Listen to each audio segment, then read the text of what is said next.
दौलत बहुत थी इस हवेली में, पर आरिफ के लिए यहाँ सिर्फ अकेलापन था। रिश्तों की कड़वाहट ने उस घर की दीवारों को भी पराया कर दिया था।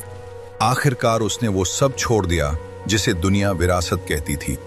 बारिश की बूंदों ने उसके आंसू छुपा लिए थे, पर दर्द अब भी बाकी था। शहजादे के हाथों में अब छाले थे, पर रूह में एक अजीब सुकून था। मौला, बस मुझे सब्र देना। जोया की सादगी ही उसकी सबसे बड़ी खूबसूरती थी। अल्लाह आपकी मुश्किलें आसान करे। तू मेरी सबसे बड़ी दौलत है बेटी। नहीं, मेरे अब्बू को छोड़ दीजिए, उन्होंने कुछ नहीं किया। कोई तो मेरी मदद करो, मैं किसके पास जाऊं? आरिफ ने वो दर्द देख लिया था जिसे वो अनसुना नहीं कर सकता था। उनका कोई कसूर नहीं है, उन्हें अभी इसी वक्त छोड़ दो।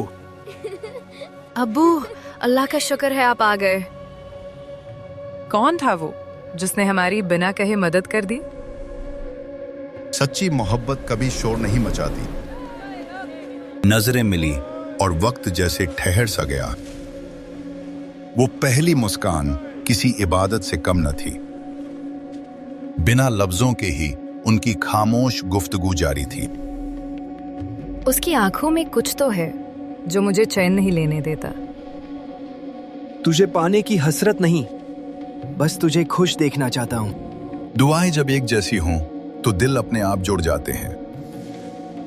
बेटी, अब तुम्हारी शादी का वक्त आ गया है। मेरी खामोशी ही अब मेरी तकदीर है। निकाह का जश्न था, पर दुल्हन की आंखों में मातम। खुश रहना तुम, बस यही मेरी आखिरी दुआ है। मजबूरी के निकाह ने उसे एक नर्क में धकेल दिया था। ए अल्लाह, ये कैसी आजमाइश है? गुनाहों की सजा इंसान खुद अपने हाथों से लिखता है। शौहर के जाने का दुख था या एक जुल्म के खत्म होने का एहसास। बेटा, मुझे माफ कर देना। अब्बू, आप भी मुझे छोड़ के चले गए। हालात ने शहजादी को रास्तों पर खड़ा कर दिया था। लीजिए भाई साहब, आपकी चाय। मेहनत की कमाई में बरकत भी थी और सुकून भी। मौला, बस अपना साथ बनाए रखना। भटका हुआ मुसाफिर आखिर अपने घर लौट आया था। हमें इस प्रोजेक्ट को पूरी ईमानदारी से पूरा करना होगा। आज आरिफ के पास वो सब था जो उसने कभी छोड़ दिया था। सब कुछ मिल गया, पर वो आज भी कहीं खोई हुई है। किस्मत उसे उसी मोड़ पर वापस ले आई थी। वो चेहरा जिसे वो एक पल के लिए भी नहीं भूल पाया था। जोया, तुम इस हाल में? ये लीजिए आपकी चाय भाई साहब। उसने इतना सब कुछ सहा और मुझे पता भी नहीं चला। अब वो उसकी खामोशी को अपनी ताकत बनाएगा। ये सिर्फ उसकी मदद नहीं, मेरा हक है।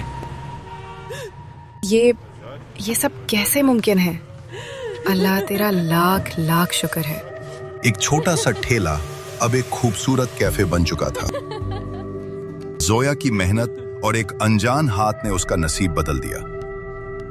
कामयाबी के साथ दुनिया के सवाल भी आने लगे थे।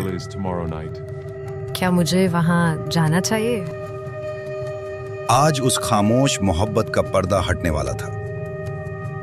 वही चेहरा, वही आंखें, पर आज पहचान कुछ और थी। आरिफ, तुम ये सब? मैंने कहा था ना, मैं तुम्हें कभी अकेला नहीं छोड़ूंगा। दुनिया हैरान थी, पर उनकी मोहब्बत आज मुकम्मल हुई थी। तुमने मुझे खामोशी से सब कुछ दे दिया। खामोश मोहब्बत का अंत एक खूबसूरत और रूहानी रिश्ते में हुआ। मोहब्बत जब खुदा के वास्ते हो तो मंजिल खुद ब खुद मिल जाती है।